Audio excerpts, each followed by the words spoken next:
기쁜 소식 밝은 세상 대구 가톨릭 평화방송. 예, 시학기도 마치겠습니다. 성부와 성자와 성령의 이름으로. 앞에 우리 지구를 위한 기도 함께 바치시면 좋겠습니다. 전능하신 하느님께서는 온 세상에 계시며 가장 작은 피조물 안에 계시나이다. 하느님께서 존재하는 모든 것을 온유로 감사하시며 저희에게 사랑의 힘을 부어주시어 저희가 생명의 아름다움을 보살피게 하소서.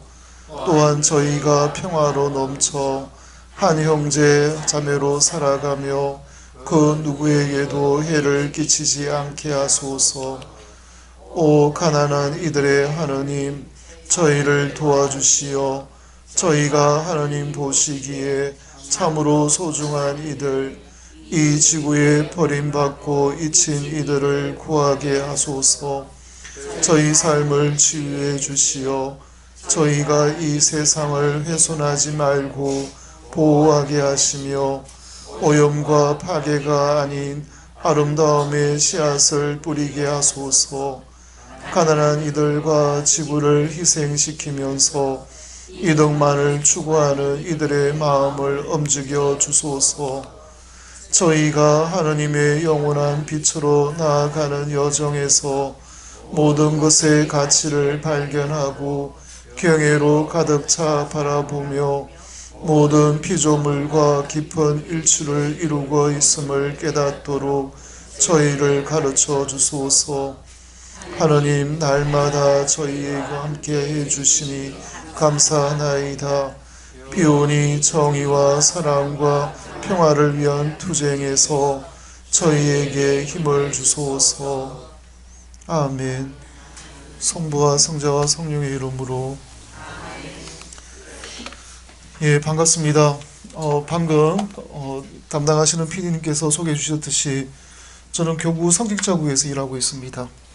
작년 1월 달에 교구자님께서 새로 부서를 만드셨고 임무를 임명해 주셨습니다. 제가 해야 되는 일들 중에서는 우리 교구의 신부님들이 520명이 넘습니다. 어쨌든 이 많은 신부님들을 주교님 당신이 다 만나실 수가 없어서 신부님들을 만나는 일이 저에게 가장 큰 과업이고 일입니다. 500명이 넘는 신부님들 다 만날 수는 없고 지금은 계속 한 분 한 분씩 만나고 있는데 한 80명 정도 신부님들을 만났습니다. 만나서 보통 점심 먹고 또 차 한잔하고 그렇게 만나다 보면 오후 한 4시 정도까지 계속 이야기가 길어집니다. 교구와 그리고 교회의 미래에 대해서 또 이야기를 나누고 현재 우리 신앙 공동체의 모습이 어떤 모습인지에 대해서도 이야기를 많이 나누곤 합니다. 다들 많은 신부님들 만나다 보면 공감하는 이야기들이 앞으로 20년이나 30년 뒤에는 우리 교구가 또 우리 본당이 어떤 모습으로 변해져 있을까? 이런 질문 앞에 지금 10년, 20년 전에 가졌던 그런 어떤 교회의 모습과는 분명히 다른 모습으로 우리가 존재할 수밖에 없을 것이다. 그러면 우리가 지금 무엇을 해야 될 것인가?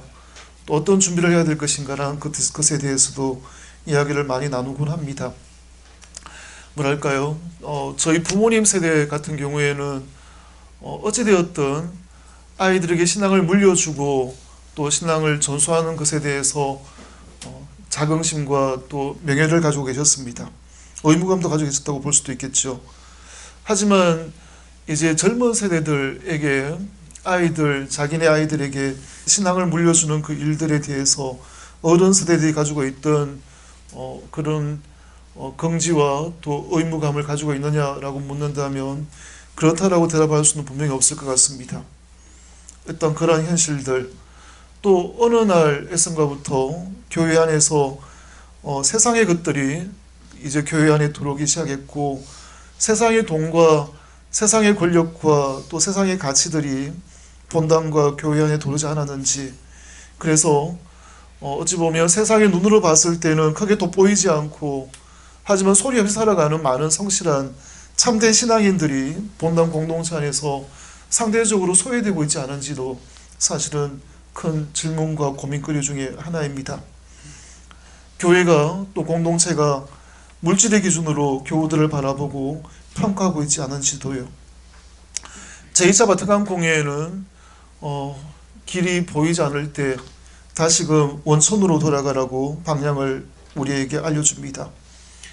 길이 잘 보이지 않을 때 돌아가야 될 원천, 그것은 바로 우리 손에 이미 쥐어져 있습니다. 그것은 바로 복음이죠. 그리고 복음의 주인이신 예수 그리스도가 우리가 다시 돌아가야 될 신앙의 원천입니다. 그 신앙의 원천으로 들어가면 들어갈수록 신앙의 원천인 복음을 깊이 묵상하면 할수록 우리 안에 놓여있는 그분께서 바로 우리를 벌주시고 엄하게 우리를 야단치시는 아버지가 아니라 그 잘못이 무엇이었든 간에 하염없이 기다리고 계시는 아버지란 사실을 우리는 만납니다. 심지어는 탕자가 그러했듯이 반성을 했든 반성을 하지 않았든 그것조차도 중요하지 않은 아버지를 우리는 만납니다. 신앙의 원천은 우리 하나님께서 엄하시고 벌 주시는 분이 아니라 자비로우신 주님이라는 사실을 우리에게 알려줍니다. 어떻게 그분에게 갈 것인가? 아버지의 설정을 탕진하였던 그 작은 아들이 아버지께 되돌아가듯이 우리 역시 하나님 아버지께 돌아가는 길을 찾았으면 좋겠습니다. 그나마 다행스러운 것은 우리가 복음산에서 만나는 그 많은 사람들 역시 우리와 별반 다르지 않은 사람들이란 사실이죠. 살다가 엎어지고 또 일어서고 했던 우리의 모습과 크게 다르지 않습니다. 대구 평화방송 신앙특강 첫날 만나고 싶은 분은 사도들 중에 가장 앞에 서 계신 분 베드로 사도입니다. 베드로 사도가 생각하지 못했던 하나님의 일이라는 게 도대체 무엇이고 또 베드로 사도가 하고 싶었던 그리고 그렇게 살고 싶었던 사람의 일이라는 게 무엇일까요? 이 문제를 가지고 오늘 1시간 동안 함께 고민을 하고 이야기를 나누었으면 좋겠습니다. 마테오 복음서 16장부터 시작되는 예수님께서 제자들에게 나를 누구라고 합니까? 라고 물으시는 이 대목을 잠깐 한번 같이 읽고 오늘 특강을 시작했으면 합니다. 제가 복음서를 읽겠습니다. 그냥 눈으로 함께 읽어주시면 좋겠습니다. 200주년 성경 번역을 따왔습니다. 예수님께서 필리포의 카이사리아 지방으로 가셨을 때 당신의 제자들에게 사람들이 인자를 누구라고 합니까? 하고 물으셨다. 그러자 제자들은 이렇게 말씀드렸다.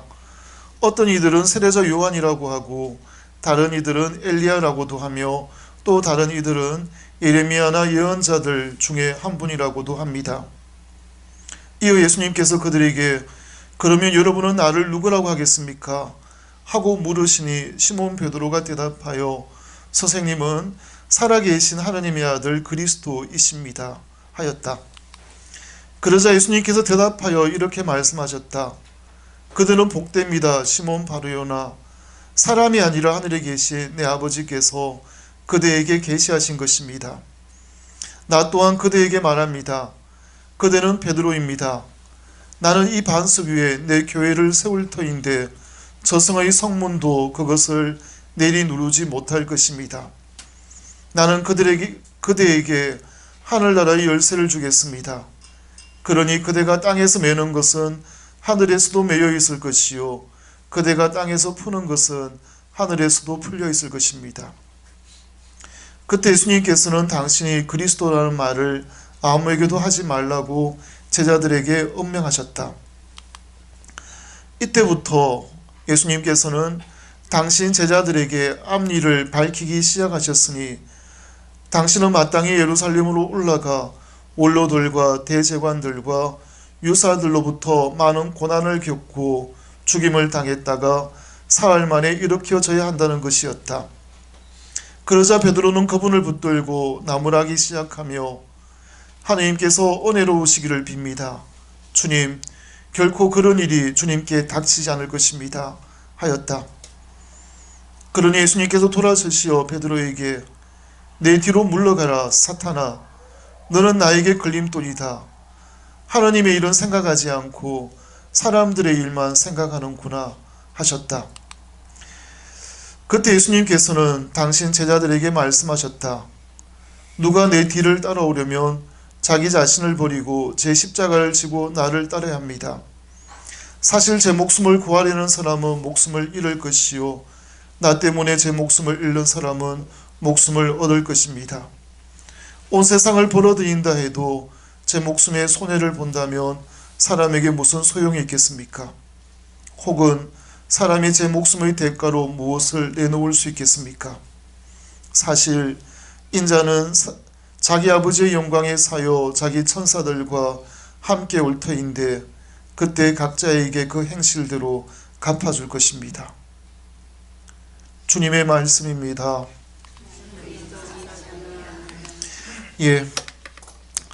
예수님께서 필리포 가이사리아 지방으로 가십니다. 운동선수들이 지금쯤 되면 전지훈련 떠나잖아요. 이제 본 시즌을 앞두고 현지 적응훈련도 받고 전지훈련도 떠납니다. 마치 어느 시점에 도달해서 이제 큰 무엇인가 본 경기를 앞두고 훈련을 나가는 사람들처럼 예수님께서 필리포의 가이사리아 지방에서 제 아들에게 무엇인가 훈련시키고 싶어 하십니다. 변곡점 맞습니다. 어떠한 점에 도달해서 이제 그 점을 돌아서 다시금 여정을 새롭게 시작하는 것, 변곡점이라고 하죠. 주님께서 사람들이 나를 누구로 합니까? 라고 물으시는 이 장면부터 시작해서 복음서는 새롭게 이제 터닝 포인트를 돌기 시작합니다. 이 변곡점 이전에 예수님께서 하셨던 그 공생활의 장소는 갈릴레아 호수였습니다. 여기에서 당신은 치유 기적을 행하셨고 그리고 사람들에게 여러 가지 가르침을 주셨습니다. 하지만 이 터닝 포인트에서부터 시작해서 정말 당신이 진정으로 원하시고 진정으로 당신이 가고자 하는 길이 어떠한 것인지를 보여주고 그리고 그 길을 이제 걸어가실 겁니다. 복음서는 길을 걸어가시면서 제자들과 만남을 우리에게 계속 소개하고 있습니다. 이 길의 마지막 여정은 이제 예루살렘이 될 겁니다. 예수님이 앞장서시고 제자들은 예수님 뒤를 두려워하면서도 그 길을 따라서 가게 될 것입니다. 이 길에서 주님께서는 순환과 부활에 관한 예고를 3번이나 하시는데요. 제자들은 예수님의 이 순환과 부활에 관한 예고를 전혀 이해하고 있지 못합니다. 왜냐하면 길에서 누가 더 큰 사람이냐를 놓고 논쟁을 하기도 하고 또 어떠한 경우에는 예수님 당신 오른쪽에 당신 왼쪽에 앉게 해달라고 말하자면 자기를 청탁하기도 하죠. 하지만 그런 모습을 보고 또 다른 제자들은 또 입을 대기 시작하고 야단치기 시작합니다. 이 모든 제자들의 모습을 보면 예수님이 정말 순환과 부활에 관한 예고가 당신이 또 가고자 하시는 길이 어떠한 길이신지에 대해서 제자들은 전혀 이해하고 있지 못합니다. 그때마다 주님은 제자들을 다시 가르치십니다. 처음에는 희미하게 보이다가 점점 똑똑히 환하게 보는 눈먼 사람처럼 제자들의 눈이 점점 밝아지는 과정이라고도 볼 수도 있을 것 같습니다. 사실은 우리도 사도들처럼 희미하게 볼 수밖에 없는 신세 있는지도 모르겠습니다. 하나님을 뵙고 싶어 했던 그 많은 선지자들처럼 우리 역시 어떤 의미에서 목마른 사람들입니다. 예수님께서 나서신 이 길의 종착점은 예루살렘 부근의 올리브산 기슭 베파게 베타니아입니다. 그리고 결정적으로 복음서에서 이분은 참으로 하나님의 아들님이셨구나 나는 고백을 들으시는 그 자리 골고타산이었죠. 예수님이 돌아가시는 모습을 보고서 결정적으로 사람에 비해서 이분의 신원에 대한 고백이 터져나옵니다. 이분은 참으로 하나님의 아드님이셨다. 그렇습니다. 이 길의 종착점은 바로 골고타산입니다. 그리고 제자들이 뒤따라서 걸어야 될 길이 지금은 희미하지만 차츰 밝아지기 시작합니다. 자, 어쨌든 필리포의 카이사리아 지방으로 가셨습니다. 이 카이사리아 지방은 헤르몬산 기슭에 있습니다. 헤르몬산은 굉장히 높아요. 그래서 그 이스라엘 지방에서도 눈이 쌓이는 산이기도 합니다. 이 눈이 녹아서 산에 스며들었다가 산 기슭에서 터져 나오는데 이 지하수가 바로 요단강의 시발점입니다. 그러니까 말하자면 가장 물이 많고 깨끗한 물이 많고 풍부한 자연이 좋은 곳, 이곳에 도시를 세웠습니다. 이 도시를 필리포의 카이사리아 지방으로 부르는 이유는 유다왕 필리포스가 이 도시를 세웠기 때문이죠. 그리고 유다왕 필리포스는 이 헤르몬산 기슭의 물이 풍부한 곳에 도시를 세우고 로마의 황제 카이사르에게 이 도시를 헌정했습니다. 어떤 의미에서 보면 세속 권력의 욕망이 이 도시 안에 깔려 있습니다. 세속의 왕이 자신의 권력을 보장받기 위해서 더 큰 권력에 빌붙어 있는 어떤 상징이 필리포의 카이사리아라고 볼 수도 있을 겁니다. 예수님께서 베드로에게 너는 하나님의 일을 생각하지 않고 사람들의 일만 생각하는구나 하셨던 그 사람들의 일, 그것의 상징이 필리포의 카이사리아 지방인 것 같습니다. 어찌 보면 가장 세상 권력의 한가운데 그 자리에서 주님께서 심각한 질문을 던지시네요. 사람들이 사람의 아들 인자를 누구라고 합니까? 이렇게요. 짐승의 아들이 아니고, 짐승의 아들이라고 하면 영어로 하는 욕들이 있잖아요. son of bitch, 짐승의 아들이 아니라 사람의 아들요. 그래서 우리는 사람의 아들이라는 말을 들으면 짐승의 아들과 이렇게 반대편에 있다는 걸 금방 이해할 수 있습니다. 짐승의 아들이 마치 악과 같은 형상이라면 사람의 아들은 그 악에서 반대편에 서 있는 그분이라고 볼 수 있겠죠. 이것을 다니엘 예언서는 이렇게 예언합니다. 다니엘 예언서 7장 14절입니다. 사람의 아들과 같은 분이 나타나서 하늘의 구름을 타고 나타나 연로하신 분께 가자. 그분 앞으로 인도되었다. 사람의 아들과 같은 분에게 통치권과 영광과 나라가 주어져 모든 민족들과 나라들, 언어가 다른 모든 사람들이 그를 섬기게 되었다. 그의 통치는 영원한 통치로서 사라지지 않고 그의 나라는 멸망하지 않는다. 여러분은 사람의 아들을 누구라고 하겠습니까? 예수님 시대에는요, 사람의 아들을 세례자 요한이라고 받아들였습니다. 어떠한 사람은 엘리야라고 받아들였고요. 아마도 그럴 수밖에 없는 게 예수님께서 세례자 요한에게 세례를 받으셨잖아요. 그래서 아마 사람들은 예수님이 세례자 요한의 제자가 아닐까 생각했을 수도 있습니다. 또 예수님께서 세례자 요한이 잡혔다는 이야기를 들으시고 갈릴레아 지방에서 복음을 처음으로 선포하기 시작하시거든요. 그러니까 당연히 제자들도, 또 제자들이 아니라 주변에 있는 다른 사람들도 예수님을 세례자 요한의 제자라고 생각할 수밖에 없었던 것 같습니다. 아니면 세례자 요한의 세례 운동을 잇고 있는 어떤 또 다른 후계자라고 생각했을 수도 있겠네요. 어쨌든 오늘 복음에도 등장했지만 오늘 평일 복음이죠. 헤로데가 세례자 요한의 목을 베었습니다. 기독권을 가진 사람에게, 또 세속 권력을 가진 사람에게 세례자 요한의 어떤 그런 세례 운동과 그런 움직임이 위협으로 다가온 것은 분명한 것 같습니다. 예수님을 세례자 요한이라고 받아들이는 사람은 기독권자들 입장에서 예수님은 자신의 권력을 위협할 수 있는 인물로 받아들였을 것 같습니다. 그리고 어떤 사람은 엘리야라고 하는데요, 구약 성경 전체에서 제일 마지막에 놓여있는 성경이 말라키 예언서입니다. 말라키 예언서는 3장으로 구성되어 있는데 마지막 절이 3장 24절입니다. 3장 23절과 24절, 구약 성경에 있는 제일 마지막 예언서, 마지막 예언을 보면 엘리야 예언자에 관한 예언이 등장합니다. 크고 두려운 날이 오기 전에 이 땅을 파멸로 내리치지 않으시리라. 엘리야가 오시면, 이렇게 되어 있습니다. 그러니까 구약성경 전체 마지막이 끝나면서 엘리야 예언자가 오게 될 것이다. 그분이 오시게 되면 이 땅을 파멸로 내리치지 않을 것이다. 그래서 예수님 시대에 구약성경을 이미 다 알고 있는 이스라엘 사람들은 뭔가 센세이션한 어떤 반향을 일으키신 이분을 두고서 엘리야라고 생각했을 수도 있습니다. 또는 어떤 사람들은 소수 의견이긴 하지만 예레미야 예언자나 또는 예언자들 중에 한 분이라고 생각했던 사람도 있습니다.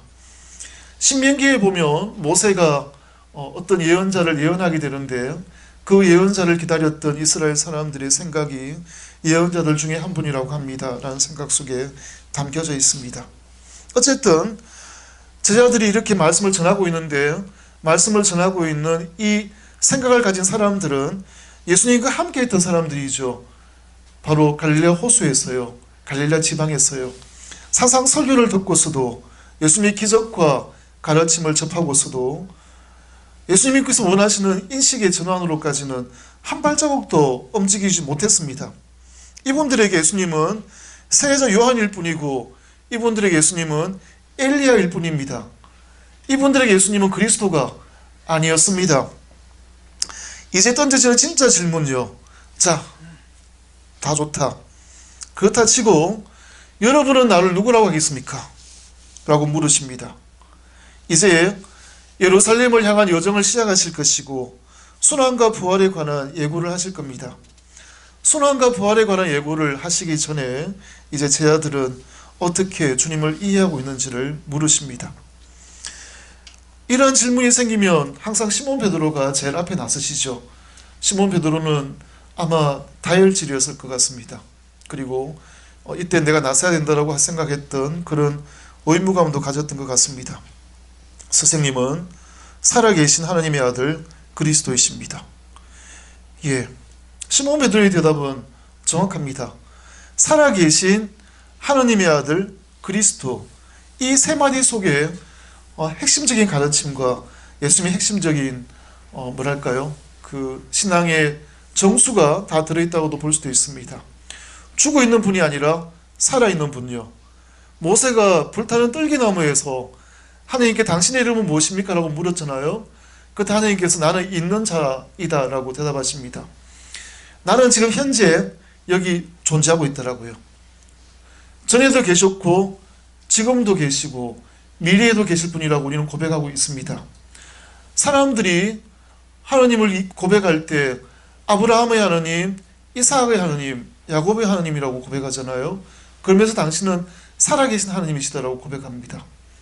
아브라함의 하나님과 이삭의 하나님과 야곱의 하나님이 왜 살아있는 하나님의 증거가 될까요? 마치 추를 하나 들고 흔들면요, 추는 이렇게 흔들리지만 추를 잡고 있는 손은 흔들리지가 않습니다. 아브라함 시대에도 아브라함이 만났던 그 하나님, 이삭 시대에 이삭이 만났던 바로 그 하나님, 야곱의 시대에 야곱이 만났던 바로 그 하나님, 그분이 바로 지금 우리가 만나는 그 하나님이라는 거죠. 그래서 아브라함의 시간과 이삭의 시간과 야곱의 시간은 흘러가지만, 우리의 시간까지 흘러왔지만 하나님께서는 여전히 현재 바로 그분이시다는 사실이죠. 그런 의미에서 아브라함의 하나님과 이삭과 야곱의 하나님이 여전히 똑같이 현재 살아계시는 그분의 근거가 됩니다. 현존하시는 하나님, 죽어 계시지 않고 생명을 지니신 분이라고 사실을 고백합니다. 그리고 이분은 하나님의 아드님이시라고 고백하고 있죠. 하지만 대답은 맞습니다만은 제자들과 베드로 사도가 생각하고 있고 말로 고백했던 이 그리스도와 예수님이 가고자 하는 그리스도와는 아직까지는 갭이 엄청나게 컸습니다. 왜냐하면 시몬 베드로는 예수님을 붙들고 이제 나무라기 시작하거든요. 예. 하지만 어쨌든 이 고백 자체는요, 베드로가 잘나서 한 고백은 분명 아닙니다. 예수님께서 대답하시죠. 그들은 복됩니다. 시몬 바르요나, 사람이 아니라 살과 피가 아니라 하늘에 계신 내 아버지께서 그대에게 계시하신 것입니다. 복되다는 이야기를 들으신 분이 있죠. 복됩니다. 마리아요. 예, 성모님요. 맞습니다. 복되어라 기뻐하소서 은총이 가득하니요 주님께서 당신과 함께 계십니다. 가브리엘 천사는 이렇게 성모님께 인사했습니다. 그리고 이 말씀, 가브리엘 천사와 성모님과의 만남, 이 마지막에는 복되어라 믿으신 분이라고 이야기하고 있죠. 주님께서 그대에게 하신 말씀들이 이루어지리니 그대는 복되더라고요. 복된 사람의 첫 번째 조건은 주님께서 함께 하시는 것. 복된 사람의 두 번째 조건은 믿으시는 겁니다. 예수님께서는 마태복음서에서 이렇게도 이야기하십니다. 하나님 감사합니다. 슬기롭고 똑똑한 사람들에게는 이것을 감추시고 철부지들에게는 알려주시니 감사드립니다. 그렇습니다. 하늘에 계신 아버지께서 그대에게 알려주셨다. 그대가 똑똑하고 슬기로운 사람이 아니라 그대가 바로 철부지 같은 사람이니 하늘에 계신 아버지께서 그대에게 계시하신 것이다. 베드로 사도는 맞습니다. 어떤 의미에서 하나님 앞에 철부지 같은 사람입니다. 그리고 베드로 사도는 그럼에도 불구하고 주님께서 베드로 사도와 함께 하셨습니다. 베드로 사도는 성모님과 똑같은 그대는 복되다라는 소리를 들으십니다. 복됨의 근원은 주님께서 함께 하시는 것, 그리고 믿는 것이라고 말씀드렸습니다. 사실 그렇네요. 내가 누군가 믿을 때 그대와 함께 있을 수 있습니다. 또 그대와 함께 있을 때 바로 그 내용을 알게 됩니다. 그리 보면 믿음은 함께 할 수 있도록 만들고 함께 한다는 것은 알게 만드네요. 어찌 보면 지금 베드로는 그럼에도 불구하고 예수님을 믿고자 합니다. 그리고 예수님과 함께 있습니다. 그러니 이제 베드로 사도에게 이분이 누구신지가 드러났습니다.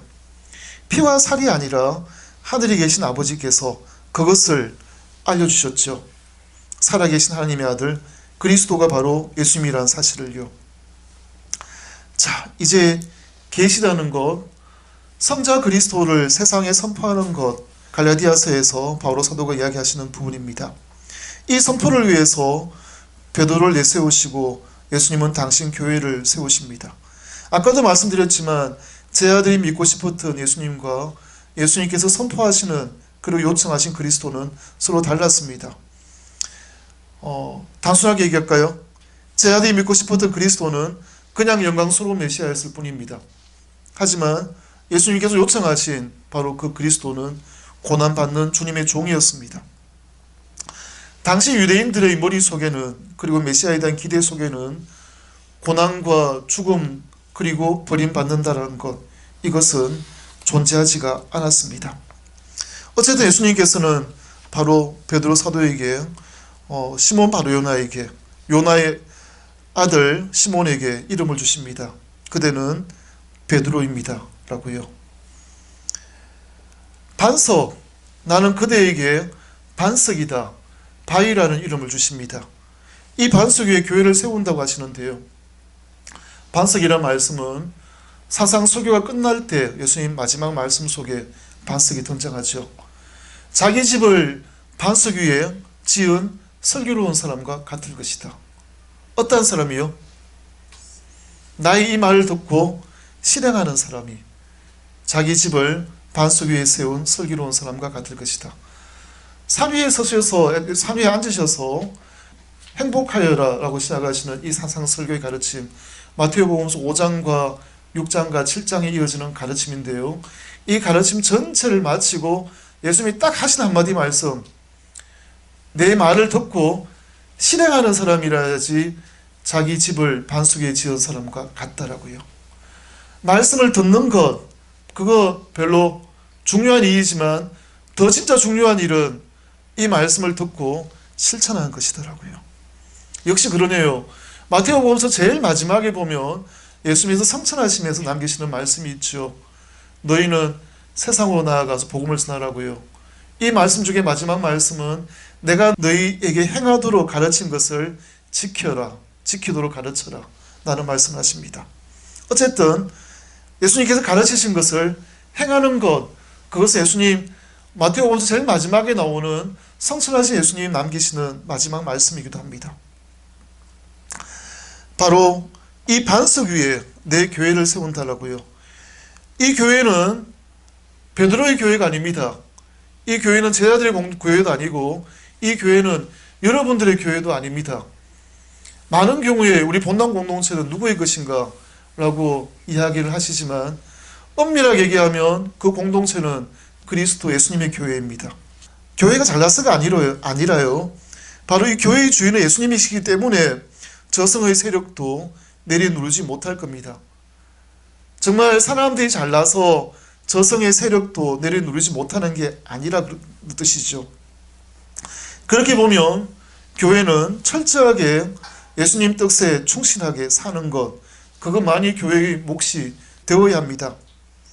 말씀을 듣고 실천하는 교회는 어떠한 죽음의 세력도 이길 수 없더라고요.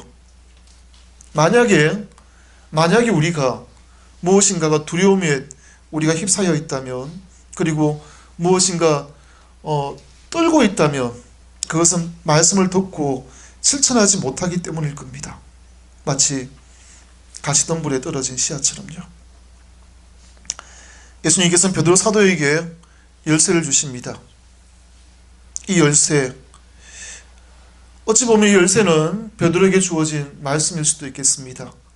그 말씀이 가시던 불에 떨어지든 아니면 돌밭에 떨어지든 아니면 길바닥에 떨어지든 간에 말씀을 듣고 지켜야 되는 사람에게 주어지는 말씀, 바로 이 말씀을 제대로 받아들이는 것, 그것이 바로 반석의 교회를 세우는 가장 기초가 될 겁니다. 이 말씀, 이제 이 말씀이 이어집니다. 그 말씀은 바로 당신이 마땅히 예루살렘에 올라가서 고난을 겪고 죽임을 당하였다가 사흘 만에 되살아나셔야 된다는 말씀이죠. 예수님께서는 당신이 그리스도라는 말을 아무에게도 하지 말라고 엄하게 명령하십니다.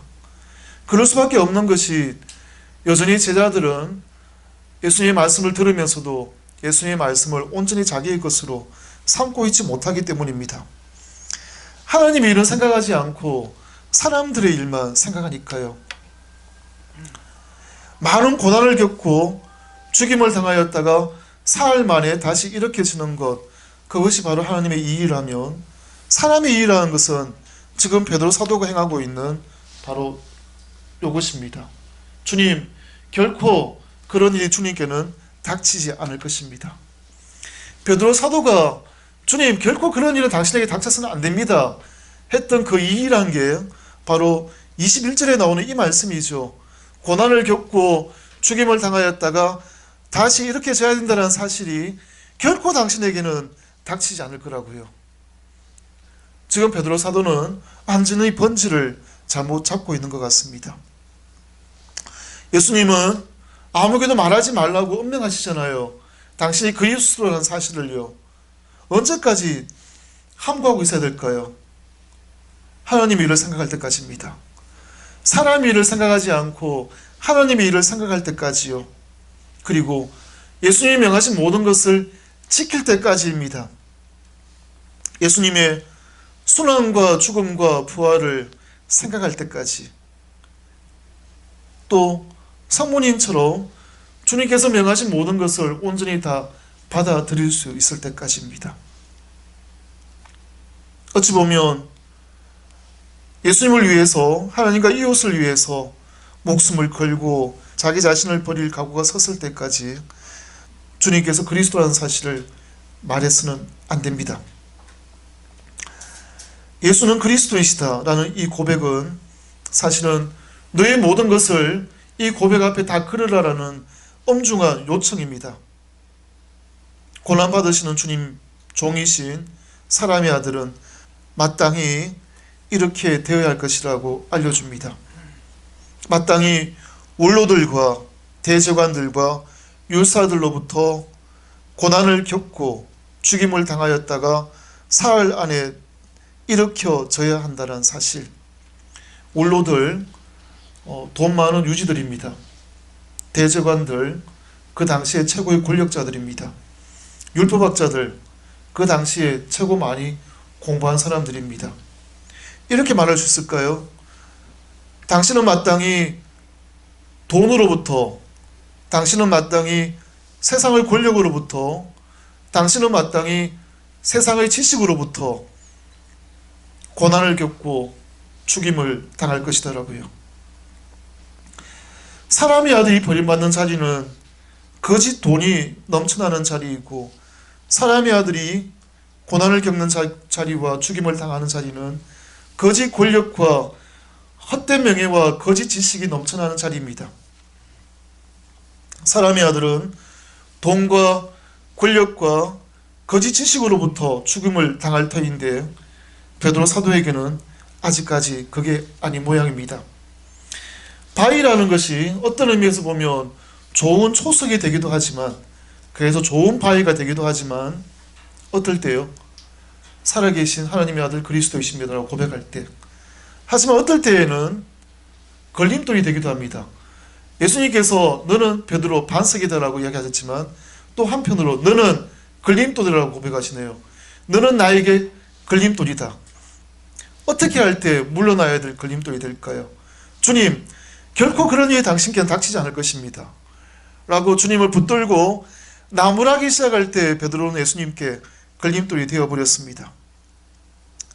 공생활 초기 마지막 시험에서 베드로 사도는 합격점을 받았지만, 공생활 이제 후반기, 말하자면 주님의 순환과 죽음과 부활이 시작되는 이 시기에 본격적인 시험과 시련기를 거친다고 말할 수 있을까요? 처음에 받은 베드로의 점수는 애석하게도 F입니다. 왜냐하면요, 마태오복음서는요 16장 21절을 보시면 예수님께서 이때부터 밝히기 시작하셨다라고 이야기합니다. 마태오복음서 4장에서 예수님이 이때부터 복음을 선포하기 시작하셨다. 이때부터 복음을 선포하기 시작하셨다. 이때부터 예수님은 밝히기 시작하셨다. 이렇게 시작합니다. 그러니까 마태오복음서에서 변곡점은 어떤 의미에서 보면 16장 21절이 변곡점이라고 볼 수도 있습니다. 이제 그 앞에 사람들이 나를 누구로 합니까? 당신들은 나를 누구로 하겠습니까? 라는 질문을 던지시고, 그 다음부터 이제 예수님께서는 당신의 앞일을 밝히기 시작하셨습니다. 당신이 밝히기 시작하신 것, 그것은 바로 이제 바로 뒤에 나오는 이 말씀들이죠. 주님의 순환과 죽으심과 부활입니다. 이제 새로운 뭐랄까요? 그 여정이 시작되는 것이라고 볼 수 있습니다. 베드로가 예수님을 붙들고 나무라기 시작하는데요. 다른 복음서를 보면 예수님을 꼭 붙들고, 이게 어떤 붙든 것이냐 하면 그냥 소매를 붙든 게 아니고요. 손목을 꽉 힘줘가지고 딱 붙드는 거 있잖아요. 딱 제지하는 것, 제압하는 것, 그런 모양입니다. 예수님께서 나무란 존재가 있습니다. 썩 그 사람에게서 물러나라. 사탄아. 그죠? 예수님은 사탄을 나무랐습니다. 근데 베드로 사도가 지금 예수님이 사탄을 나무라는 식으로 예수님을 나무라고 있습니다. 베드로에게 마치 예수님이 사탄이로 되었단 말인가요? 베드로 사도의 태도를 보면 딱 예수님이 사탄에게 나무라시는 그 모양과 하나도 다름이 없습니다. 베드로는 지금 예수님을 마치 사탄처럼 보고 있는 겁니다. 그러니 오히려 예수님께 이런 야단을 먹죠. 내 뒤로 물러나라. 사탄아, 너가 사탄이더라고요. 더러운 영들에게 하시는 말씀. 이제 베드로는 사탄이 되어버렸습니다. 주님을 따르지 아니하고 주님으로 하여금 예수님 나를 따라오십시오 라고 끌고 가는 모양이니까요. 그러니까 내 앞에 있지 말고 내 뒤에 서라고요. 처음에 예수님 부를 때, 예수님 제자들 부르실 때 나를 따라오느라고 부르셨지 내가 당신들 뒤를 따라가겠다고 부르지 않으셨잖아요. 그런데 어느 순간 베드로는 예수님 앞에 서서 예수님 보고 당신이 나를 따라오셔야 됩니다라고 그렇게 끌고 가는 모양이 되어버렸습니다. 한 번도 아니고 지속적으로요. 왜냐하면 나무라기 시작했으니까요. 그러니까 베드로의 이 태도는 예수님 십자가에 돌아가시는 그 순간까지 계속해서 이런 태도를 완전히 버리지 못합니다. 어찌 보면 우리의 모습과 별반 다르지 않습니다. 예수님, 당신은 그렇게 하시면 안 됩니다. 우리가 원하는 방향대로 해주십시오. 우리가 원하는 이 모양을 예수님 인정해 주시고, 내가 하는 이 모양을, 내가 하는 이 뭐랄까요? 사람들과 갈등해서 내가 지금 주장하는 이 주장을 예수님 당신이 인정해 달라고 요청하는 것과 똑같습니다. 결코 그런 일이 주님께 닥치지 않을 겁니다. 하지만 어쩝니까? 베드로 사도가 장담하는, 분명히 얘기하건대 그런 일이 결코 주님께는 닥치지 않을 겁니다 라고 했던 그 일이 바로 하나님의 일인데요. 그렇다면 베드로는 주님께 사람들의 일만 닥치기를 진정으로 원하고 있습니다. 이것이 바로 예수님 공생활 처음에 광야에 나가서 사탄에게 받으셨던 유혹입니다. 돌을 가지고 빵이 되게 보라고요. 성전 아래에서 몸을 던져보라고, 성전 위에서 아래로. 세상의 모든 나라 권력과 영광을 주겠다라고요. 그렇습니다. 결코 하나님의 것이 될 수 없는 것이 돈이고 권력이고 명예이고 안전입니다. 하지만 베드로 사도가 원했던 바로 결코 닥쳐서는 안 되는 그 일은 사탄의 것입니다. 배고프지 않고 내 몸을 안전하게 잘 지켜내고 세상의 모든 권력과 영광을 가지게 되는 것. 그래서 세상 사람들이 나에게 굽신거리고 절하기를 바라고, 내가 맞다 하면 맞는 것이고 내가 아니다 하면 아닌 것처럼 그렇게 누리고 싶은 것, 사람 앞에 군림하고 싶고 명령 내리고 싶어하는 이 모든 욕망들은 어찌 보면 원죄와 닮아 있습니다. 그리고 이것은 온전한 의미에서 사람들의 것입니다. 주님의 길을 닦은 세례자 요한과 대비되네요. 오늘 아침에 복음이 그랬습니다. 세례자 요한은 헤로데에게 죽임을 당했습니다. 목이 참수되었고 쟁반에 담겨져서 세상 권력 앞에 바쳐졌습니다. 주님의 길을 가로막고 있는 베드로 사도는 세례자 요한처럼 죽음을 당할 수 있다는 사실을 아마 받아들일 수가 없었고 힘들었을 겁니다. 하나님께 경배드리고 오직 그분만을 섬기라 하신 예수님의 이 말씀을 따르는 것이 아니라 세상의 나락과 세상의 영광과 세상의 권력에 현혹될 수밖에 없었던 약한 사람입니다. 어찌 보면 약한 모든 사람들의 모델이 베드로 사도인지도 모르겠습니다. 사람들이 일한 건 그렇습니다. 바로 이어지는 말씀들을 보면 사람들이 일하는 것, 자기 자신을 버리기 싫어하는 것, 자기 십자가를 지고 싶지도 않고 그래서 자기 목숨을 구하고 싶고 온 세상을 다 가지고 싶고 그리고 궁극적으로 예수님을 따르고 싶어 하지 않은 것, 그것이 바로 사람의 일이죠. 하지만 하나님의 일이라는 것은 자기 자신을 버리는 것이고 십자가를 지고 그리고 그리스도이신 예수님을 따르는 일입니다. 바울로 사도가 이렇게 얘기하십니다. 나는 살아있지만 이미 내가 아니라 그리스도께서 내 안에 살아계십니다.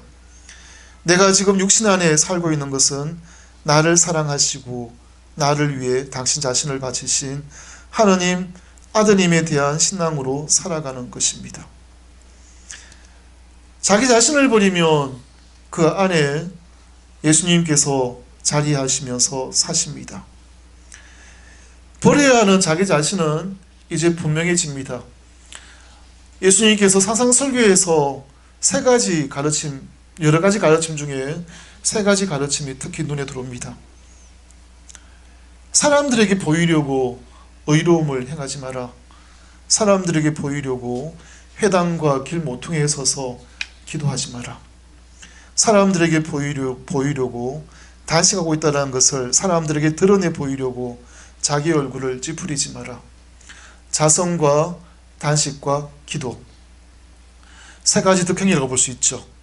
사람들에게 드러내 보이기 위해서 거짓된 행동을 하고 과장된 행동을 하는 것, 드러내 보이기 위해서 어떤 의미에서 거짓과 위선이 필수적으로 따라올 수밖에 없습니다. 버려야 되는 것은 바로 위선이네요. 왜 사람들은 자기 자신을 자꾸만 드러내 보이고 싶어 할까요? 왜 거짓된 선으로 자기를 자꾸 포장하고 싶어 할까요? 온 세상을 다 벌어들이고 싶어서일 겁니다. 세상의 모든 나라와 세상의 모든 권력과 그 영광을 얻고 싶어일 겁니다. 지배하고 싶어서, 그래서 군림해서 신적인 존재가 되고 싶었어요. 맞습니다. 태초에 아담과 하와가 지었던 죄가 바로 똑같은 이 죄입니다. 아담과 하와, 뱀은 하와에게 이렇게 유혹하죠. 저 선악과를 따먹으라고요. 그걸 따먹으면 너는 죽지 않을 것이다라고요.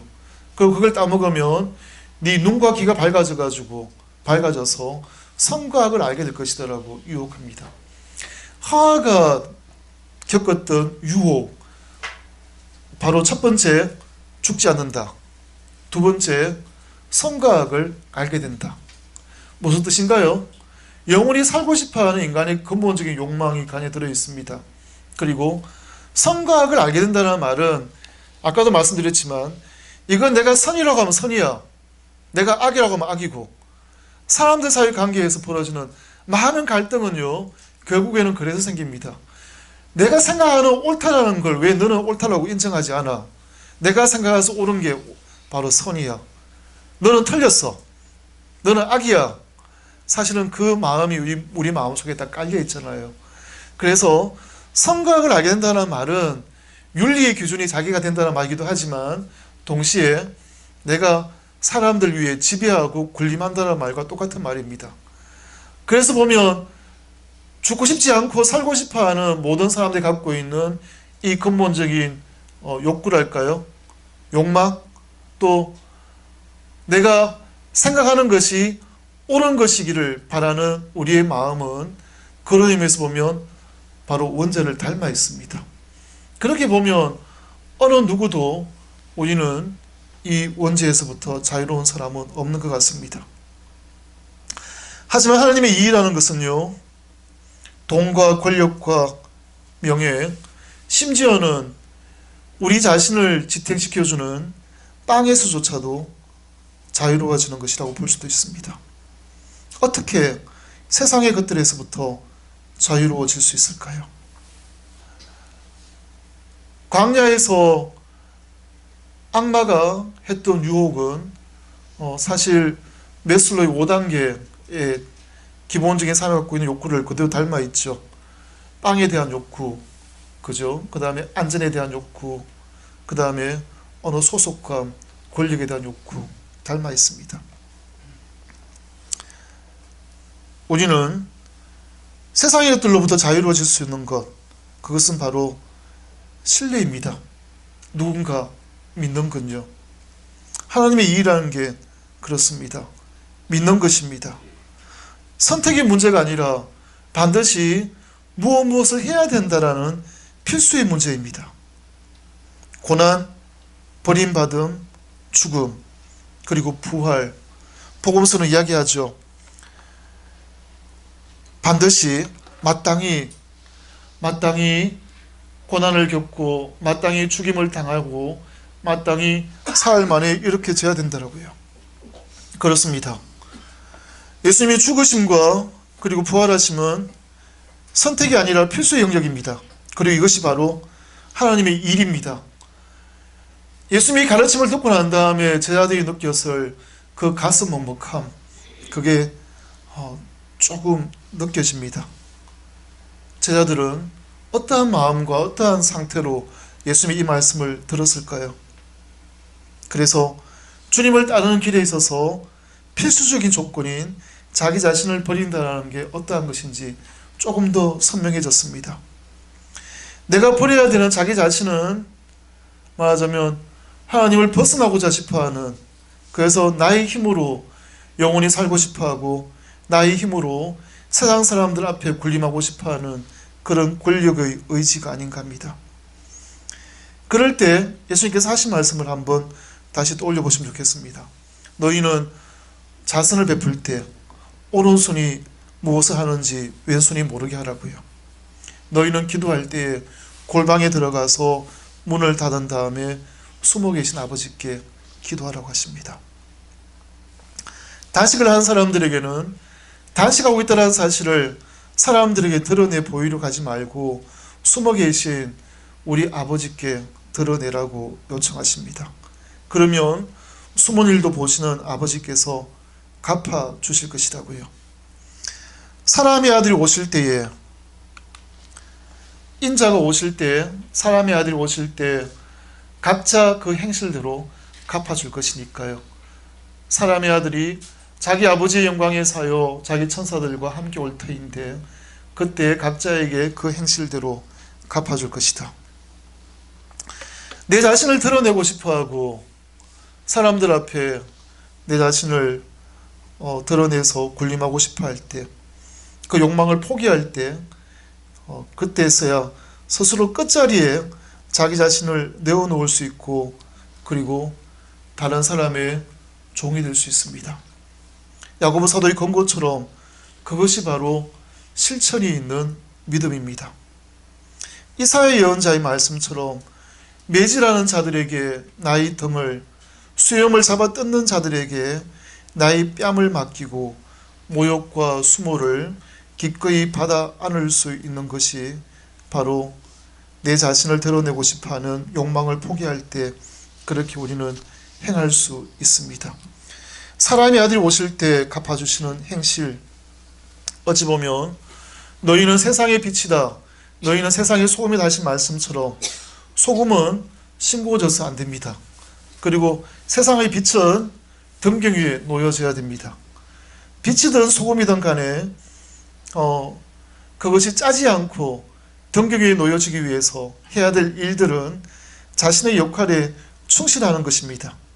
자신의 역할이에요. 예를 들면 누가복음서에 등장하는 여러 가지 말씀들, 비유들이 있습니다. 충실한 청지기의 비유, 그죠? 또 등불을 켜고 신랑을 기다리는 처녀들의 비유에서처럼요.